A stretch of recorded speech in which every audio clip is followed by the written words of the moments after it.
O'tgan safar video qo'yganimda ko'pchilik so'radi. Hammaylik ko'chada ovqatlanamiz. Agar o'zimiz ovqat qilsak, halol go'shtlarni, halol narsalarni qayerdan topsak bo'ladi? Bu paytda hamma shahar o'zida machishlari bor. Asosan machishda oldida halol go'sht, halol narsalarni bemalol topsanglar bo'ladi. Ketaman sizlarga hozir ko'rsataman, nimalar olish mumkin. Deyarli hamma masjidlarning oldida shunaqa halol go'sht sotilgan do'konni topsanglar bo'ladi.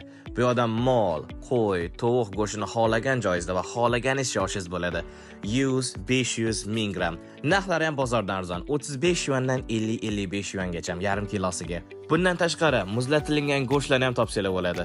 Va men eng yaxshi ko'ragan mol va qo'y go'shti chuchvarlar ham bu yerda sotiladi. Donasi bor yo'g'i 8 yuan. Agar 5 ta olsangiz, 6-chisini tekinga qo'shib beradi. Halol sashkali kerak bo'lsa, bu yerdan olsanglar bo'ladi. Donasi bor yo'g'i 1 yuandan.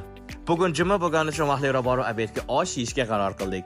Osh bir porsiyasi bor yo'g'i 25 yuan. Va yana somsa oldik. Somsani donasi bor yo'g'i 5 yuandan. Bundan tashqari nonlarni ham shu yerdan topsanglar bo'ladi. Narxi juda ham arzon. Bor yo'g'i 3 yuandan boshlanadi.